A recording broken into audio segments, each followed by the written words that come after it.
34, so 33 there, prices falling by 10% per annum. Okay. Now, the end of that was the post-war period, and you've only had a couple of tiny instances of negative prices back then. But rather than stability under the gold standard, we have volatility. Okay? But the volatility was offsetting deflation with inflation.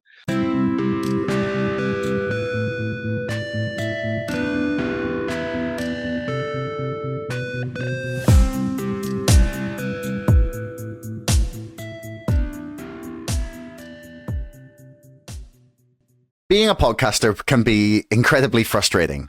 You have so much great content, but no time to tell the world about it. And creating all the content for different social platforms can be exhausting. But I'm here to change all of that. Let Cast Magic change your life. It will analyze your podcast, create a transcript, and from that transcript, it can generate title suggestions, tweets, YouTube tags, articles, quotes, timestamps, a newsletter, LinkedIn posts, suggested clips for reels and shorts, and much, much more. And you can even give it custom prompts to ask it to write anything that you can imagine based on your show. Even better, if you follow the link below and use the code CASTING30, you can get 30% off your first month on the hobby plan. Cast Magic will save you hours and hours of time to let you do what you do best, create great podcasts. Yeah. I think Vikings were considered to be, honorable warriors in their time, which is not how I would describe our That's true. I'm going to find a better example.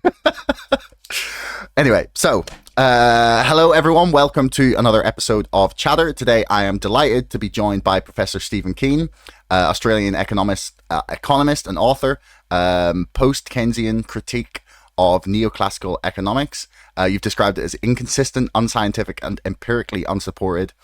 Former professor of economics at the University of Western Sydney, former head of the School of Economics, History and Politics at Kingston University in London, and currently an honorary fellow of UCL and author of Debunking Economics and Funny Money. Stephen, welcome to the show. Thanks very much for joining me. Thanks, Josh. I'm glad to have the invitation. Not a problem. Someday I will get through one of those introductions without falling over my words. It'll never happen. 300. Oh, maybe we'll do it when I finally hit 350 episodes. So I wanted to start with quite a simple question before we go into a lot of the stuff we discussed before the show started. What is money? That is a question that economists still haven't decided for themselves, so it's hardly simple. But the reason is that I come back to that saying that mainstream economics is unsupported. They don't want to know what money is. They want to leave money. Mainstream economists want to leave money and debt and banks out of their macroeconomic models. And most people think economists, because they're experts on the economy, so-called, are going to be experts on money as well.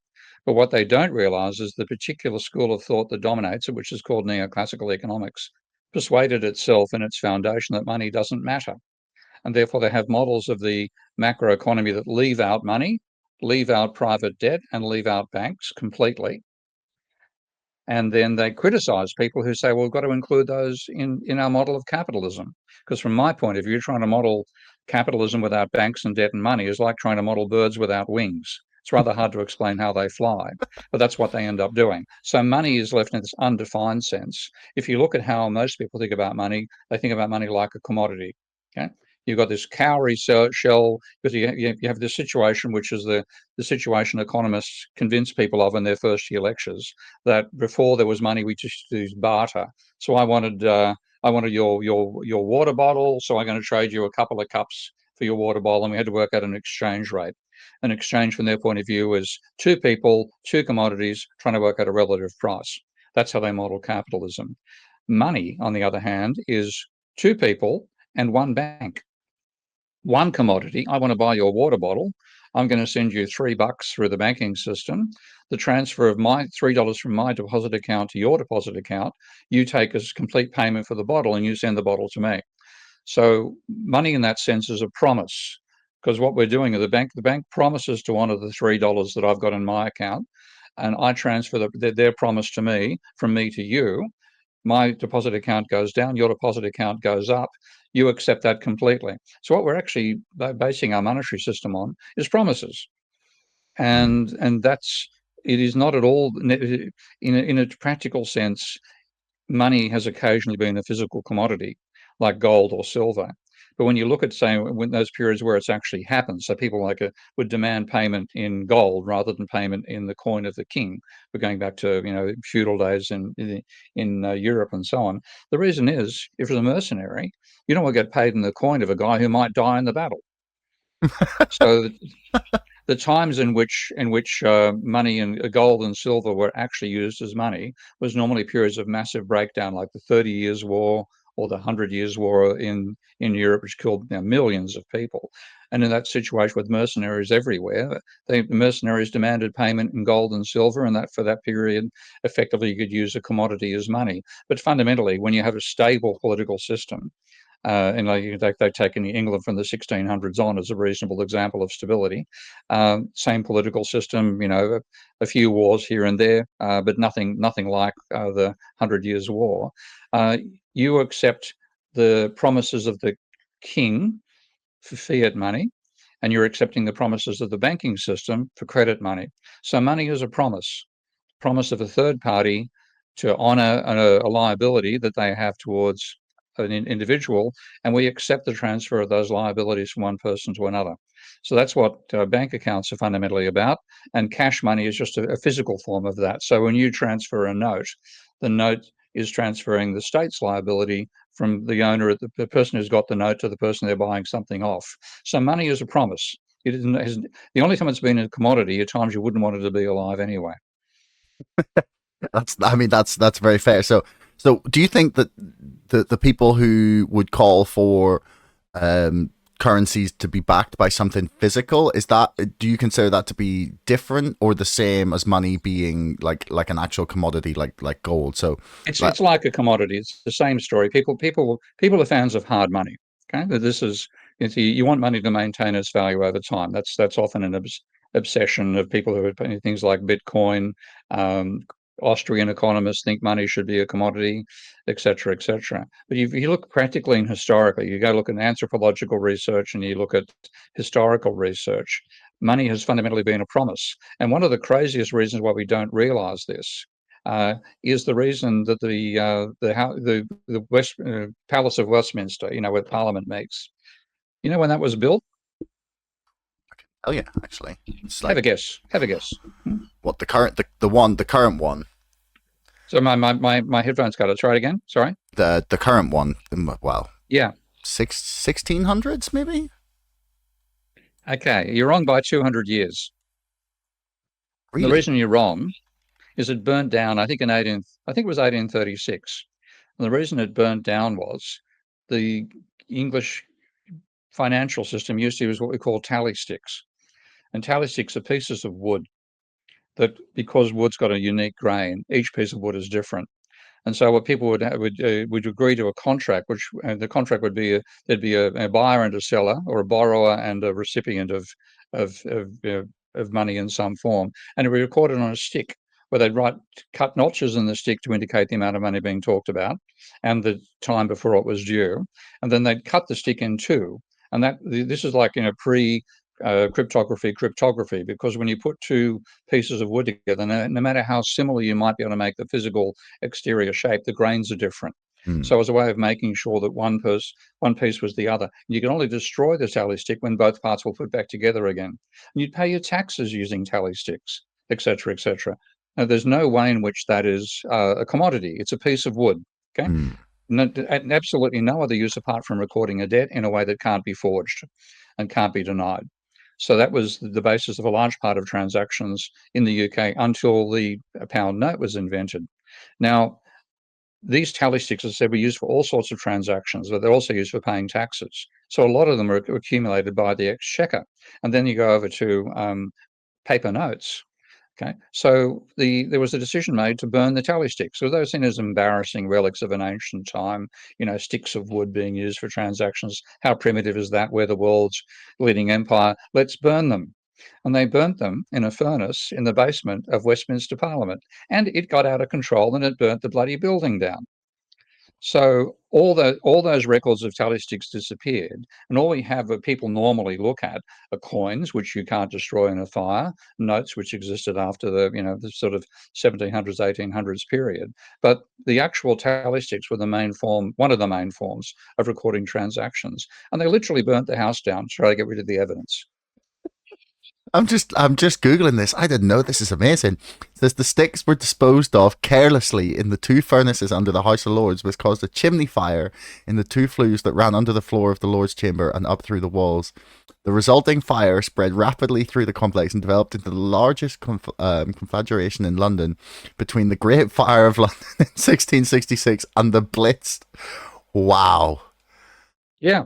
that So is that's why we don't have tally sticks. Now, if we just imagine what our mentality would be if we actually had tally sticks still, we still knew they existed. Okay. So all the stuff about money should be a commodity, and there were better times we were on the gold standard and blah, blah, blah, blah, blah. You look at the history, and I'm terribly sorry. Do you know about tally sticks? Okay. So this is why I'm so emphatic about the need to learn history and anthropology when you try to understand money. And so many people start from something which is an outright myth. And then they say, we should be based on this outright myth. I'm sorry, you shouldn't. You should be based on understanding what went before. And if you want to design an alternative system, you should at least understand how the existing one behaves. And because economists should have done that for us, but because they come from a tradition which starts from the myth that everything began in barter, they are very happy to ignore the history of money. And so mm, they don't teach it. You don't get it in textbooks. They don't explain tally sticks in, history of macroeconomics. So all this knowledge is gone. And what I'm trying to do with that cartoon book and a number of other popular publications is make that history more digestible and more understandable so we make sensible decisions rather than building our alternative systems on the basis of myths about the existing one. mm. For people wondering, the book Funny Money has just been released. I've got it up on screen here for people just to look at. It's a cartoon which takes a journey through the multiverse in order to explain economics. That's the best way I could describe it. So definitely check it out. I'll put the link in the description below so you can find it on Professor Keen's website. That's it's really interesting what you're saying about how they just sort of ignored this idea that money was always IOUs, because as far as I understood, like the one of the things that people used to use was like that big, like they'd have like a big stone in the town that would be like, That was, I've forgotten the actual island. That sounds like you read David Graeber's work. Is that correct? yeah, Yeah. yeah, David the was a very 5,000 close years of friend. debt, One of or the great tragedies of 2020 was losing David. But I've forgotten the actual island, but some island in the Caribbean or the Pacific, I'm not really sure where there were stones that were used to record what obligations were between individuals. And some of the stones have even fallen into the ocean, and they still use fragments of that stone as a record of what transactions are. And I think the thing which clarifies it most to me is if you go back and try to see what research was on early Cro-Magnon societies. There's actually a very 5 out of 6 books in the series are worth reading. Number 6 should be thrown in the garbage bin. There's a woman called Jean Aeul, Aeul, I think, or Auel, who wrote a book called Clan of the Cave Bear. And that explains, it's based on quite serious anthropological research. It's totally fictional, but it's based on a huge amount of research by people, some of whom I know, and the anthropological field into what early Cro-Magnon societies were like by looking at cave sites and burial sites and so on and so forth. And we basically, we lived in tribes of up to about villages of up to about 150 people, with tribes of about 7 to 10,000 people who had all their own rituals, summer and winter festivals, and so on.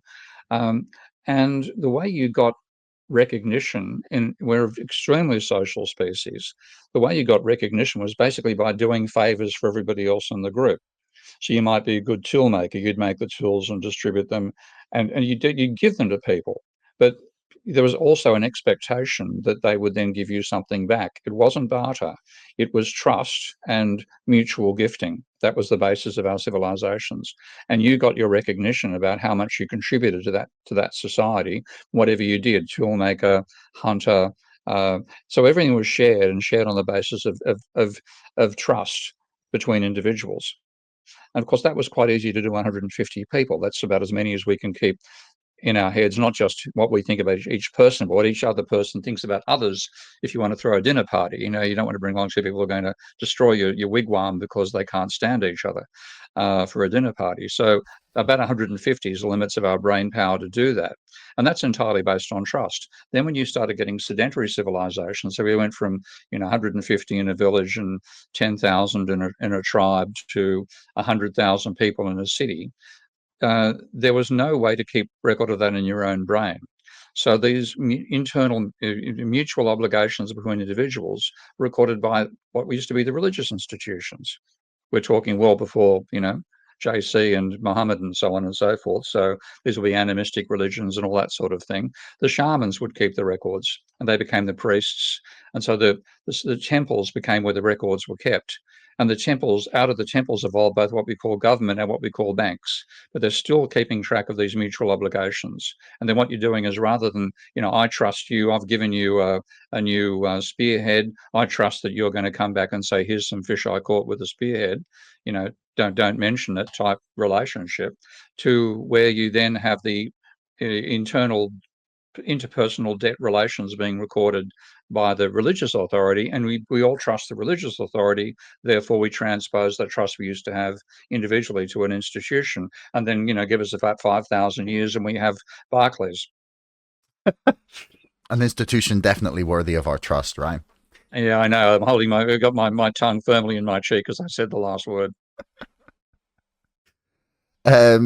So it's interesting that, like previously, I think this is something that David Graeber sort of talks about as well, is that societies were always ran on some sort of debts, in that, everyone sort of owed each other but it was essentially a fixed money supply, in that, you had the amount of stuff that could be done within the village or town, and then that was it. And this is something that you kind of go into in the cartoon Funny Money. So essentially perhaps you can do a better job of explaining this, but essentially you take three people and you use them as an example of how a wider economy works. So you can look at, say they run all the companies that run this economy, and one of them will have, say, more profit than the other. One might have losses. Another might have maybe a little bit of profit, but because there's a fixed amount of money within the system, there is no quote unquote profits or savings to be had, because as soon as you take the savings, or as soon as you take money out of the system to save it, you can correct me in a second. As soon as you take money out of the system to save it, that means that there is less money in the system, and then you're going to get progressively poorer because that money is being consistently taken out of the system. Is that a fair assessment of what that's trying to do? But see, the hassle we have in much of economics, and again, I blame mainstream economists for this, because they have no idea of how to handle dynamics properly. Where if you had a genuine dynamic science based on what mathematicians use for dynamics, we would have sorted this out a century ago. But they basically end up letting us confuse things like profit, which is a flow, dollars per year, okay, with savings, which is a stock. Okay, how many dollars do you have in your bank account? And people, I see this in conversations all the time. People think, the government doesn't make money, I make money. What they mean is the government. What that translates as, the government doesn't create dollar notes, I make dollar notes. Well, if you make dollar notes, I'm going to be knocking on your door soon, because that's a crime. It's called forgery. Okay, so if you're confusing making a profit with making money itself, and that's one of those classic confusions that comes out. You can make as much profit as you like in dollars per year. Whether you can accumulate those dollars in the system is another story entirely. So that's the reason for that particular cartoon block. I use three Midwestern libertarian types who decide to create their own little economy, and they decide to test it out with a fixed stock of money, and then they think what they're going to do is this how this works so much better, and they all try to save money. Now, if you have a fixed amount of money and you try to spend less money, what happens is you're not changing the amount of money at all. So the amount of money in the bank constants, it'll vary between different bank accounts as I play with in the cartoon, but the amount of money will not change. Let's say it's 1,000. I don't know the number I used in the book. Let's say it's $1,000 million, $1 billion. You will not change $1 billion. So if one person accumulates more of that $1 billion, necessarily the rest accumulate precisely that amount less. And therefore, when you try to save more money, what you do is you slow down how fast it turns over, and you can actually reduce the profit. And that's what I was trying to illustrate with that book. So the obsession we have with saving money and accumulating it shows that we're confusing creation of money from the accumulation of money. And if you're not creating any money, one individual accumulates, the rest necessarily decumulate by precisely the same amount. Hmm. Does that mean that the amount of like money stored, say, in like assets or trust funds, or because people often point at like the 1%, like, I don't want to use the word hoarding the wealth, but it doesn't, like, the money isn't getting recycled throughout the economy in a lot of sense. There's a lot of money that's sort of like stuck at the very top and sort of doesn't make its way down and then back up. Is that why it feels like to a lot of people that they have less and less, is because more and more of the money is being stuck, like saved, quote unquote, in assets and trust funds and property? And is that why that people sort of get that feeling at the these Yeah, days? it's certainly a factor in it. I mean, the point of I better explain a bit about how I put all this stuff together. So I invented a software package called Minsky, which is designed for modeling monetary dynamics. It can handle any dynamics at all, but it's got a specific tool that no other program has that I call a godly table, which lets you show monetary transactions from the point of view of one entity in a complex economy. So you show the bank's position, you can show the private sector, you can show the government, you can show overseas if you like, depends on what you want to model. But in that system, money is a financial asset. And a financial asset is something which is an asset to you and a liability to somebody else. Okay? So if you have a deposit account, that's your asset. It's also the bank's liability. Okay? Mm-hmm. Now, there are also non-financial assets, and non-financial assets are things like shares, houses, Bitcoin in that same sense, because they're things which are an asset to you but a liability to nobody else. Okay. And what we tend to do is, particularly when we've had a government obsessed with reducing its own debt level, what tends to happen is that people try to buy non-financial assets using financial assets. So they borrow money, and then therefore they've increased their asset of money, but they've also increased their liability of debt that they owe on that money. And then they use that to buy a non-financial asset like a house, and the house is then their asset and nobody's liability. And then the house value can be changed by a whole range of things, including government, including private borrowing, which we'll maybe talk about later. But that has a price. And so we work out our net worth by multiplying the price we think we could get for selling the house by the number of houses. Okay. And that then gives you a non-financial asset. And people are trying to accumulate that over time. Now, to do it, what you've got to be doing is getting more in debt to the private sector, to the private banking sector, to borrow the money to buy the houses and so on. And the money tends to circulate in the financial sector rather than the physical economy. Mm-hmm. And the financial sector turns over money within itself very rapidly. Okay. Because there's incredible amounts of speculation on a daily basis, ludicrous amounts of dollars, far, far larger than the actual turnover of money for buying goods and services. But that tends to be entirely driven by the price of these things. You don't want to take delivery of the stuff you're speculating in. Okay, no delivery actually happens, but enormous amount of price change occurs, and that's what's the money circulating there. What it means is the more money you've got in the financial sector, the less there's going to be in the physical economy. And the physical economy is where most of us live. We want goods and services to be produced and sold in that economy. And by transferring it to the financial sector, it doesn't happen there. And the physical economy, in a sense of the monetary value of GDP, grows more slowly. Mm. That's interesting. Are you familiar with Nicholas Shaxson's book, The Finance Curse? It's very No, I'm interesting. not. It's essentially Um, like saying exactly what you're saying there, in that the the outsized the outsized nature of the financial sector sucks in an increasing amount of money and means that the rest of the real economy doesn't see all of these massive, like, the unfathomable amounts of money that are flowing around in this sector, that are just sort of, that fugazi thing that they talk about in Wolf of Wall Street, that the real economy, the one that has, like, pays, builders and people, train drivers and nurses and mm, teachers, that they're not seeing this massive portion of the economy that exists, because it just isn't real to them. Like, it's not something that's in front of them, and doesn't feel like. Yeah, I think he estimates that Britain had lost like 4.3 trillion in GDP growth over the last decade, because of the size of the financial sector. Obviously, that's a speculative number, but it's a really interesting mm. book.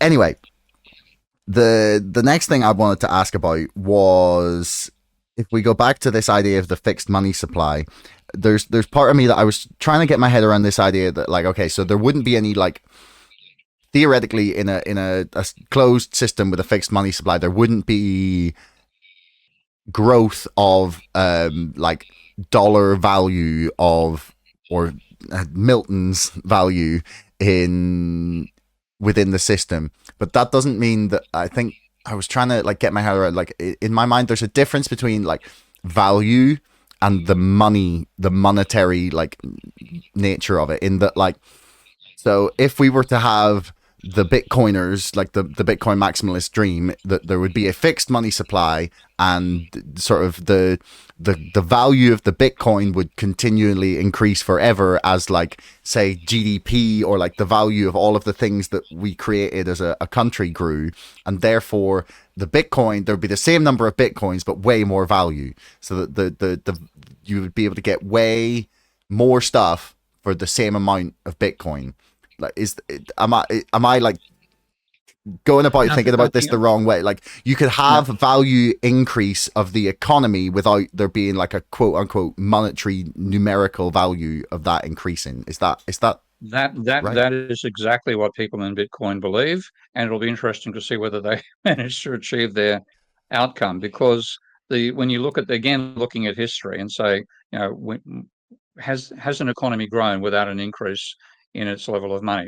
And the answer is no. If you look historically, they've got, as you know, I've shown you data, which I'm looking forward to showing in the podcast at some point as well. Mm-hmm. If you look back and look at the growth of the economies, they always grew when there's a growing amount of money.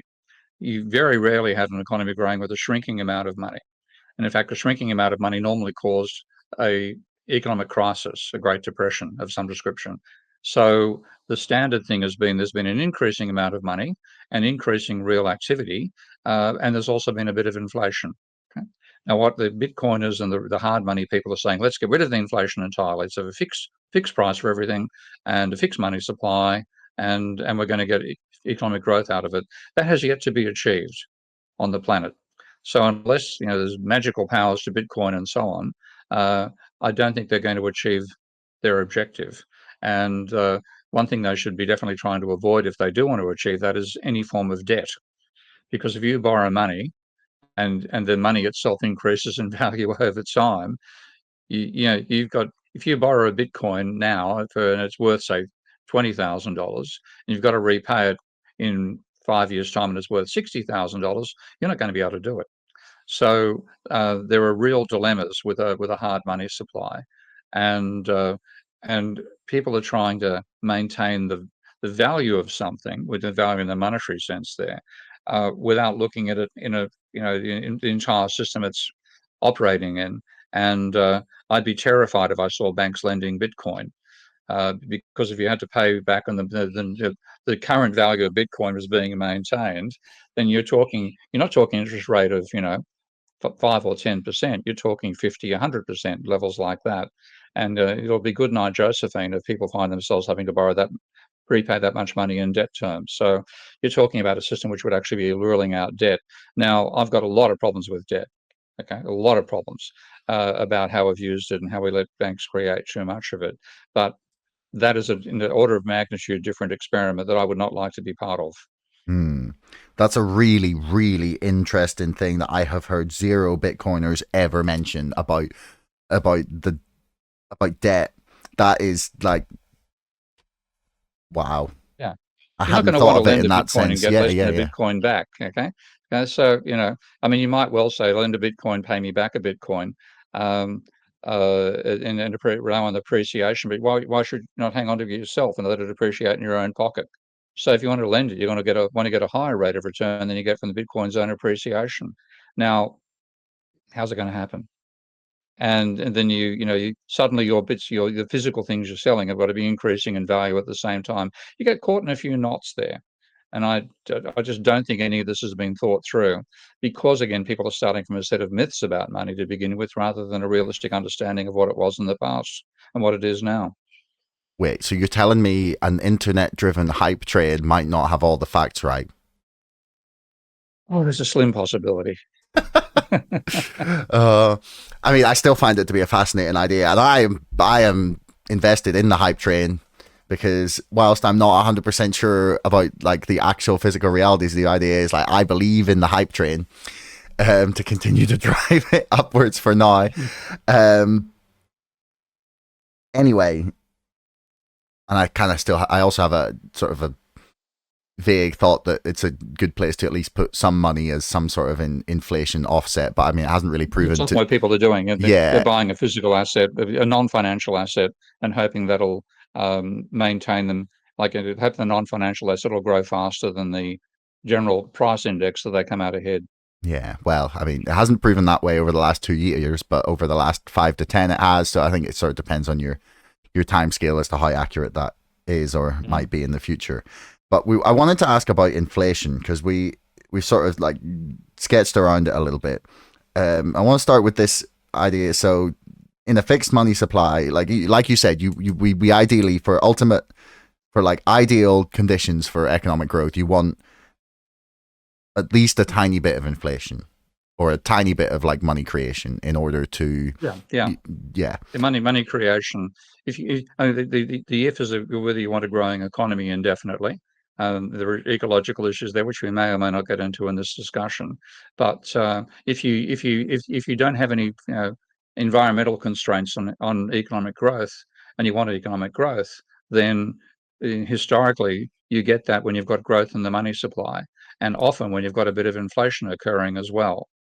Because one thing inflation does is it encourages you to spend. Now, if you have the opposite, where prices are falling, deflation, that encourages you to hang on to your money, because the more slowly you spend it, the more it's worth. I think like you might be able to buy, say, a Bitcoin with a pizza with 100 Bitcoin, and if you wait, 10 years, you can buy a pizza shop with a Bitcoin. And so that reason, uh, something which retains and increases its value over time is actually a discouragement for expenditure, where a bit of inflation means you've got that encouragement to spend. So when you look at the incredible physical growth in the physical resources we have, this again, people just aren't conscious of how much physically better off we are now than we were, say, 1.5 centuries ago in what we now call the advanced economies. You probably heard of the name of one Karl Marx. yes. Who I didn't Okay, well, realize, but Karl, he's buried in North London, which is that's right. And hilarious. Like I didn't realize. he was living in Chelsea, and he and his wife Jenny left Chelsea. I want to have a guess as to why they left Chelsea. Looking for better Oh, views, I'm gonna. Well, I don't property know. prices. There was a Yeah, cholera outbreak. Okay, hilarious. so England had a cholera outbreak at the time of Marx and Jenny, Karl and Jenny Marx. We're talking back in the 1850s and 60s. So the standard of living was so much lower then than it is now. Things we take for granted not existing, like cholera. Though the way you're going with the sewerage system in the UK, maybe it's going to make a comeback, like a year. Yeah, that's It freedom. was so much better off now. So that the amount of energy we consume is astronomical compared to what people consumed in our similar situation 100 years ago. So there's been a huge increase in the physical productivity of the system and the general living standard. of individual people. I mean, even having a hot bath, okay, or a hot shower, that was unheard of 150, unless you're a millionaire 150 years ago. So we take these things for granted, but don't realize how much things have improved over that time. And all the people who want hard money are saying, "Oh, look at this terrible decline in value of the non-financial asset we use for transactions."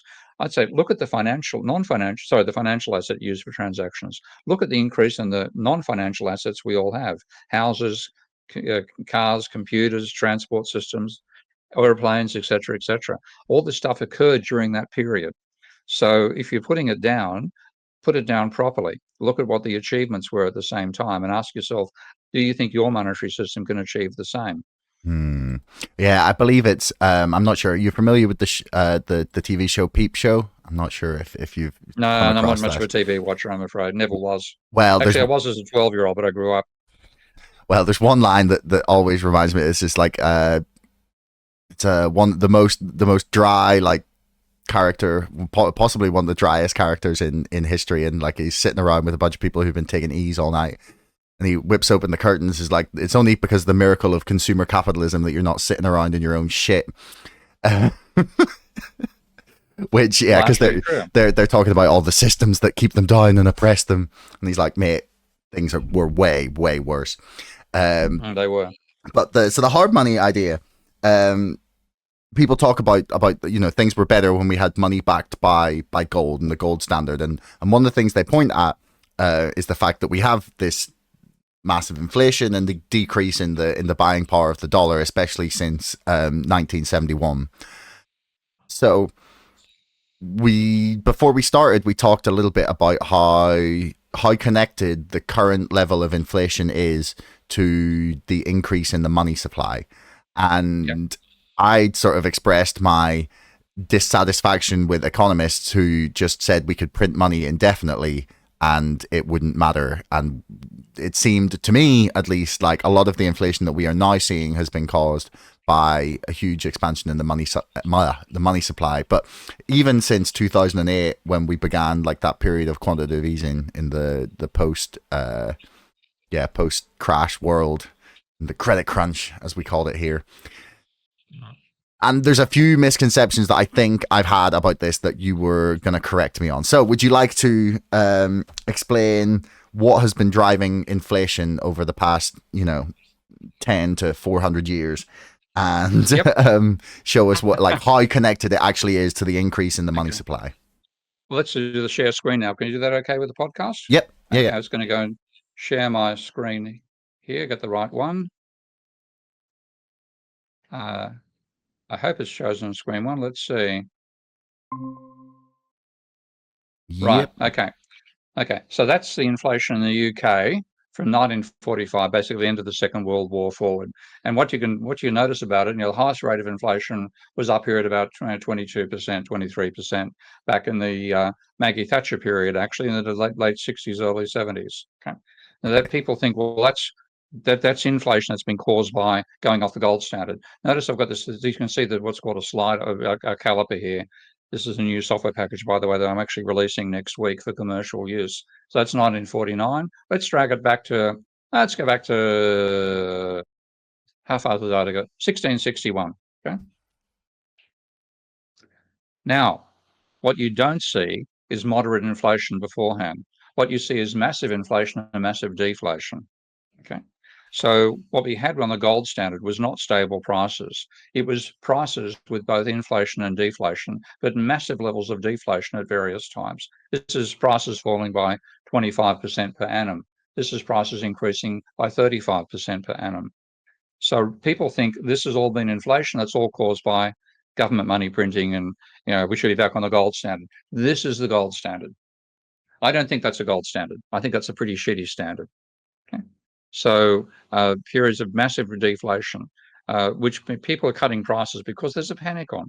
You're trying to make sure you don't go bankrupt. You're reducing your prices to try to make sure people coming through your shop door rather than somebody else's shop door. Person next door is doing the same thing. The economy collapses. So if you take a look and see what periods do we have here, you're talking back in periods when there were serious economic crises. The American data is actually better on this front than the UK.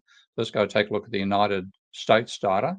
And what you have, this is going on, unfortunately, back to 1904.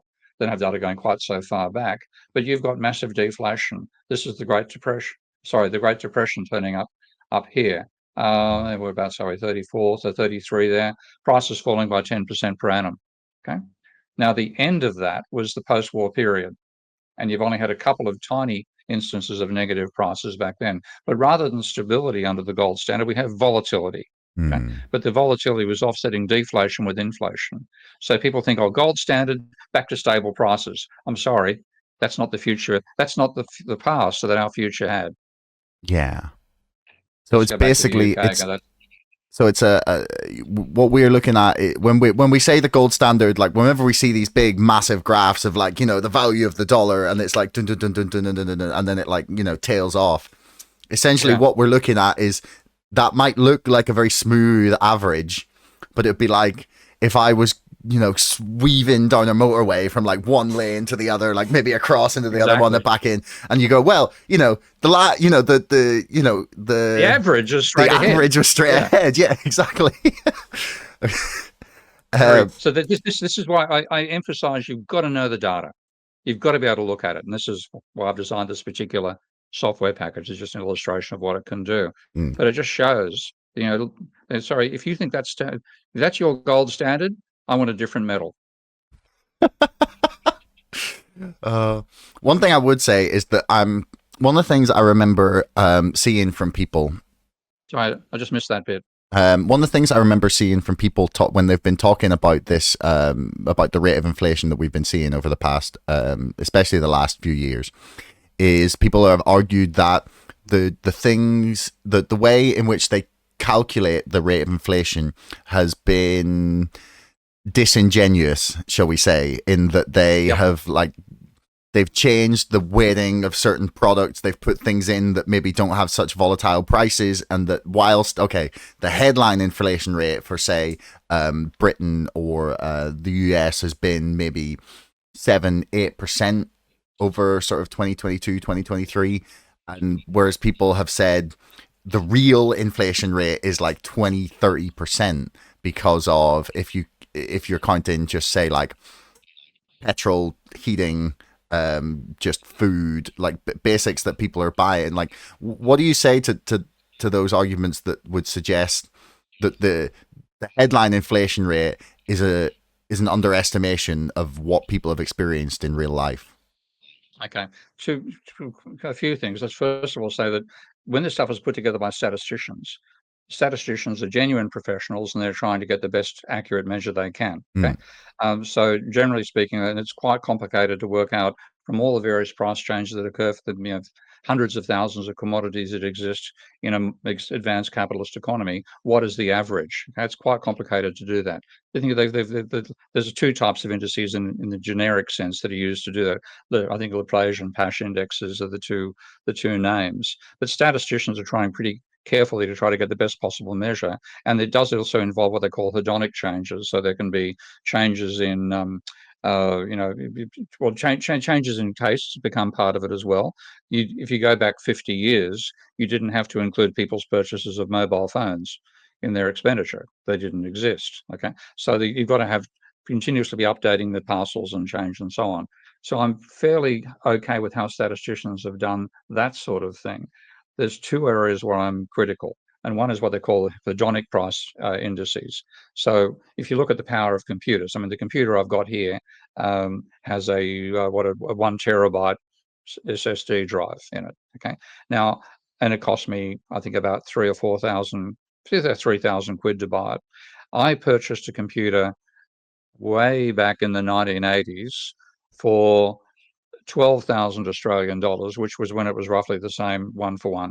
So the machine I bought back there had 4 times the price of the machine I've got in front of me, not adjusted for inflation. God knows what it would be with inflation. mm. Probably 8 times the rate of, it's hugely more expensive back then than now. Um, so what they've done is say, well, there's a massive increase in the power. By the way, the reason I mentioned the size of the drive, this machine has a 1 terabyte drive. That machine had 120 megabyte. drive. Right. It You was, forget how and far it was we've the big, come. it was the biggest thing on the market. You couldn't get 120 megabyte drive in anything else. That's why I No bought it. way. Was a Toshiba with an orange screen. Okay, this is way back, and weighed about 8 kilos. So that was okay. So what they've done to take advantage of that, so well, hedonically, the amount of pleasure we get out of the computers has risen dramatically over that period of time, and then they basically adjust the price index to say that's like it's a high level of output coming out of that hedonic index. So that ends distorting the price level, and they also will do calculations to include non-paid work. Now, I have a problem with that as well because that distorts the apparent monetary value of the economy. Your debts can look a lot lower if you're including your partner and your contribution to household labour as part of GDP. It actually understates how much debt you're in when you're looking just at financial transactions. But the other one that I'm most critical of is changes to how we record property expenses, because often what has happened, and this is the current statistics, don't include mortgage costs and don't include rent in your actual measure of cost of living. Now, I'm not sure about the rent. I'm certain about mortgage payments. Now, they are become a huge part of your expenditure, and that's completely left out of the model. They actually presume you're saving that amount of money you're paying on your financial obligations, okay? Hmm. Because the way they measure consumption is just in terms of those commodities we record. Your financial transactions aren't taken as part of your consumption. Now, if you're paying 5 times as much now as you were for a mortgage relative to your income back in the 1960s, then you're no better off. You're much worse off. But that turns up as an increase in your savings rate or increasing the savings rate of society. So I would like to see certainly rent. I'm not sure about that. I might be wrong, but certainly mortgage costs. I'd like to be turning up as part of the cost of living, and then you get a dramatically different picture of Hmm. people's financial situation from what you get from just looking at raw consumption of commodities rather than financial obligations. Hmm. That's interesting. I didn't know that mortgage payments, or at least rent, was potentially not included in that Mortgage calculation. payments certainly are not. Okay, so what we've got is the government's putting up interest rates right now, which is massively increasing the cost of individuals with mortgages, Hmm. and that's not turning up as part of the rate of inflation. Now, if you did Hmm. that, I mean, it might wake them up about whether it's a wise idea to increase interest rates, because you'd actually be trying to reduce inflation while causing inflation. But they leave that out of their and that's the statisticians being beholden to economists who don't want to include those things in the first place. So we're Hmm. dominated by a school of economics. That's why I call myself a critic of neoclassical economics. By a school of economics, it tries to ignore the financial sector and still thinks it's modeling capitalism. Hmm. I would also say that perhaps some economists working in government departments might have some influence that might lead them to give headline figures on inflation that don't make the government look as bad as they possibly might do. No, let's not get, it's going to turn down too deep to conspiracy holes here. People will, I mean, certainly people are influenced by the power of the situation they're in, Hmm. but you're not going to be cooking the books. I mean, the best examples of cooking the books occurred under the Soviets. Okay. I know. I don't I, think they're quite at that level.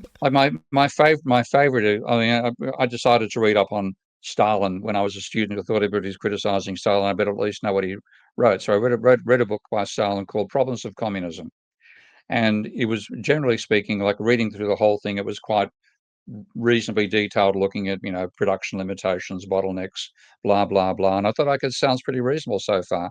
I'll never forget when I got to a particular line in the book, and it said, all the foregoing is effectively superfluous. The Russian economy is improving in leaps and bounds. Anyone who does not believe this is a sworn enemy of the Soviet people.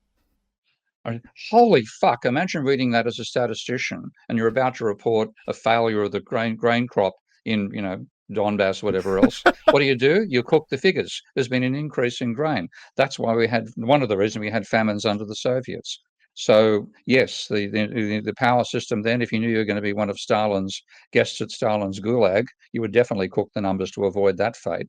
But generally speaking, we have professionals doing this work, poorly funded these days, but they're not about to be, if their numbers come up and they get a number that looks embarrassingly high, they're going to print it. Okay. And then the best defense they have is that's what the numbers tell me. But if you go to start cooking the books, well, you're in deep, whether once you do it once, you Mm, know, you're in a very bad world. And if you're a public servant and that gets found out at some stage, you might get away with it for a few years. You end up, you don't spend your retirement in the particular retirement home you were hoping to spend it in. mm, So I wouldn't worry about that. But what I do worry about is bodies like economists pressuring on the economic theory to leave out interest payments, for example, as part of the cost of living. And then you do get a very distorted picture of the economy out of that. mm. Interesting. Yeah, I think people are always ready to suspect the worst of anyone working for a government. Um, so I want to go back to inflation here, just before we Yeah, wrap up. So there was we discussed earlier about sort of the massive expansion of the money supply under Weimar Germany post World War One as the driver of then hyperinflation. And one of the major critiques that I've seen of economic policy of governments and central banks over the past like 5 years with COVID, and over the past sort of 15 years, if you go all the way back to 2008, has been that the expansion of the money supply has what is a reckless in the critic's mind is a reckless decision, as it could lead to hyperinflation, as it did in 1919 to 1919 onwards Germany. So do you just sorry, think? my hearing aid cut out at that point, so I heard 1919. You better repeat the rest. Oh, 1919 onwards Germany, those few years where Okay. Now they let's take experienced. a look at data again. Okay. I Mm-hmm. hate to be embarrassing, but I always want to look at the real world, but that's me. So we go for okay, this one. Hope that works. Okay. So this is Germany's inflation. Now it's not. It must not be including in the strict sense the hyperinflation period we're talking about and the scale that it occurred. So it's less than this is. I'm not saying this is data from the German Bundesbank, and Mm-hmm. they would have revised it in terms of the current mark rather than the previous mark. So there wouldn't be you're going to get the like if I'll just show you, for example, let's take a look at Argentina. Okay, because that's obviously a case where we have seen. Hang on. Oh, I think I may have limited this to as Argentina. Okay, now there's hyperinflation for you. Okay, that's 3,000. Okay, 3,000% Percent. increase in prices. 3,000%. What? Okay, When was so that? if you want Sorry, to, if you that want to was indicate the 80, countries that are 86. hyperinflationary, then yeah. So like I'll take a look at the whole lot. Actually, this has been intriguing people to see this. This is all the price data for the Bank of International Settlements on annual data going back to 1834, and you can see there's huge peaks of inflation here. When you try to indicate well which countries actually have that, then it tends to be it's Latin American. There's Colombia. That's one of the lowest examples there. Let's find another one. The lowest Boom, boom, examples. boom. Is that Mexico. 30% inflation? Sorry, was that 30% That's inflation? 3,000% inflation. Okay. No, Okay. I mean So, in but Colombia that you were just showing me there. Is that 20 to? yeah, well, if it didn't last long, it's gone pretty rapidly. Okay. Okay. But there's Mexico, 120%, 140%. Let's find Peru. Hang on. Okay. That's 7,000%. What was happening? What was Okay. the, what year is that I that don't this is all know. Okay, I'd happening? like to find out if there was a history student. I'd go back and checking to see what's going on there. But let's go back to Germany again and look at the German data there. And so I'm not sure about whether the hyperinflation is ruled out by the fact they're using a stable post-war mark to recalibrate these numbers. What you Hmm. see was the main experience people had uh, during the 1920s was actually deflation. Okay. Your Weimar period, which I'm sure it's to be understated in the data there, that's back in this range. That's back over here. Then there was deflation. Okay. Now that's what gave Hitler come to the power to come to power. And certainly after that 1926 is the vertical date there. Okay. So the hyperinflation is actually before this period. That's what's going on. The data is not actually showing the hyperinflationary period. But what you can see quite clearly in the data is massive deflation. And that deflation, which I'm trying to find the actual data. Let's just zoom in a bit and I'll take a look. Oh, hang on a second. Let's go back to 1937. Hang on a second. go for that period and bring it forward a bit. Let's go for 1920s. Okay. So there's your period of massively falling prices in 1931. Okay. And that was deflation. And that's what led to the rise of Hitler. Okay. So people think what happened way back here is what led to the rise of Hitler. Hitler was in jail during the Weimar Republic. Okay. He was in prison sometime after the end of the First World War. Well, yeah, that's because he So tried to. That's because he tried to take over the country from a beer hall ostensibly in too, Munich.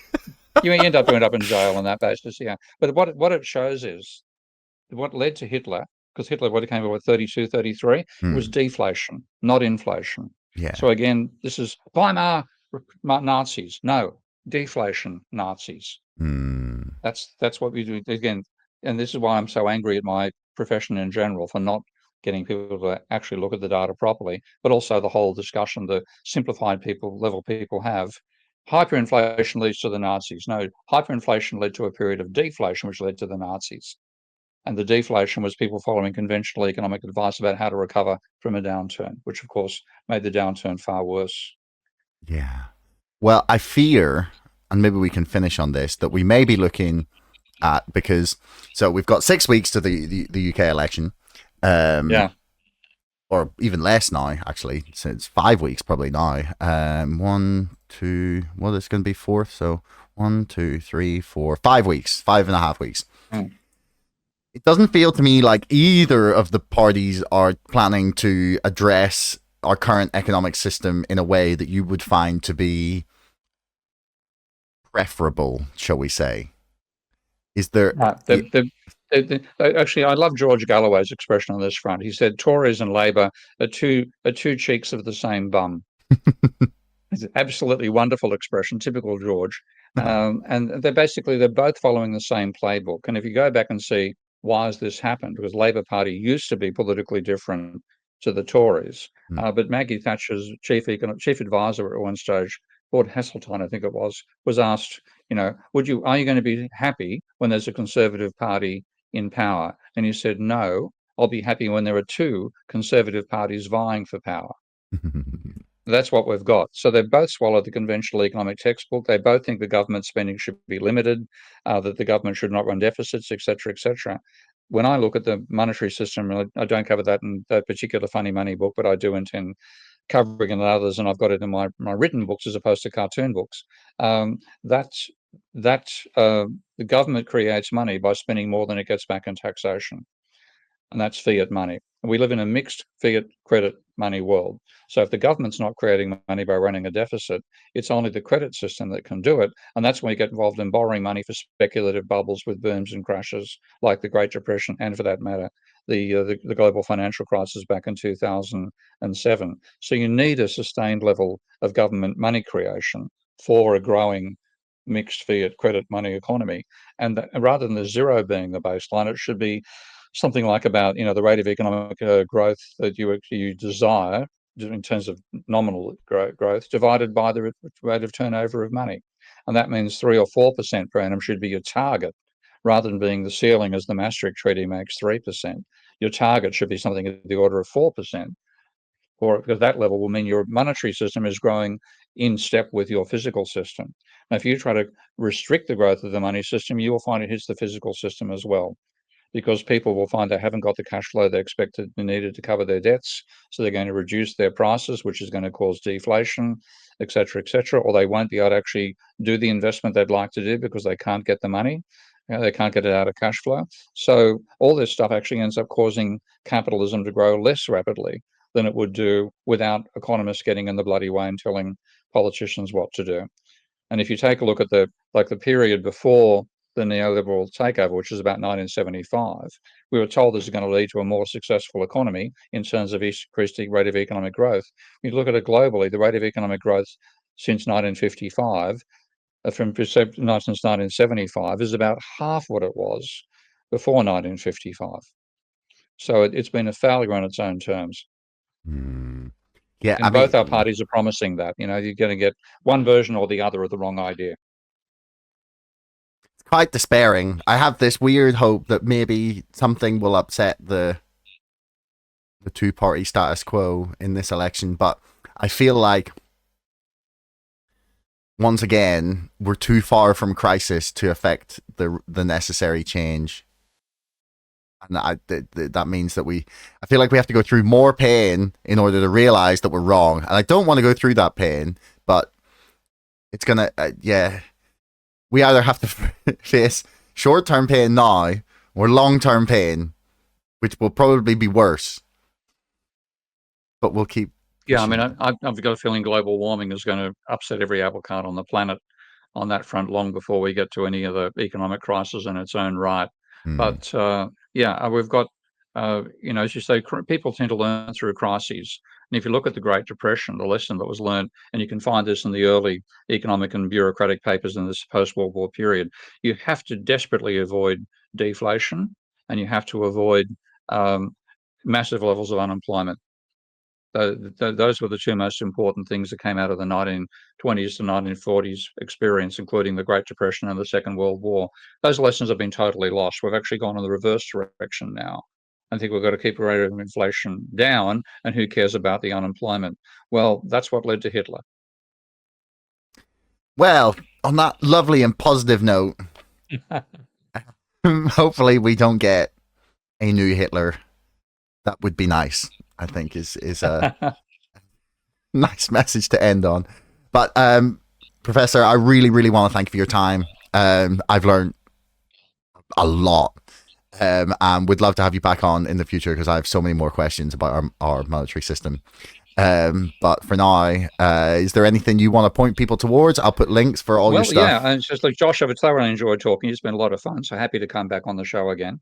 In terms of keeping up with my ideas, I have two crowdfunded pubs. So I'm entirely crowdfunded these days. I'm totally a capitalist on how my income system comes in. One is Patreon, and the other is Substack. So you search for Prof. Steve Keen in Patreon or Substack, you'll find it.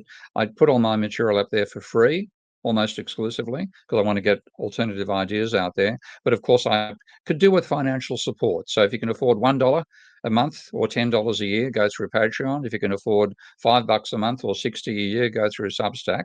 That keeps me alive and paying the bills. And I'm just about to release. I'll just put it back up on screen again. This is literally coming out next week, called Ravel. So I hope people liked how rapidly I could, take a look at data compared to how hard it would be to do that in a spreadsheet. And I'll go to my own little home country. Let's go to Australia. Boom, boom. Moving the mouse. So if you want to avoid getting too close to there's Belgium. Got to use the arrow keys to do that. There's Australia's rate of inflation. Let's expand it out for all the data range and take it back as far as it goes, etc., etc. So that's coming out commercially also on Patreon. It's called Ravel, and that'll be around next week. And I'd love to get some customers. Wow. Okay. Yeah. Well, I'll put the link for all of that in the description as well. Thank you. Wonderful. Okay, Josh, lovely to talk to you. So yeah, let's do this again. And by the way, I forgot to mention one thing, and that is, of course, I didn't do the cartoons. Can you show an image of the cartoon book? Or Yeah, you'll do that during the I've had it up on screen for people. It's easier just for good. me to pull it up while we're Yeah. recording rather than share the Okay. screen. So that's done by Miguel Guerra, Guerra, and he's a French-based cartoonist, and he has what he called Seven Robots. So if you want to look for more cartoons in that style, I can't take credit for the illustration. That's entirely Miguel and Susie. So that's another place to go and take a look at as well. It was really funny. I have to recommend it to people. You have to go check it out. I really did laugh. It's very entertaining, very educational, and yeah, revealed a lot of stuff about the monetary system that I just did not understand.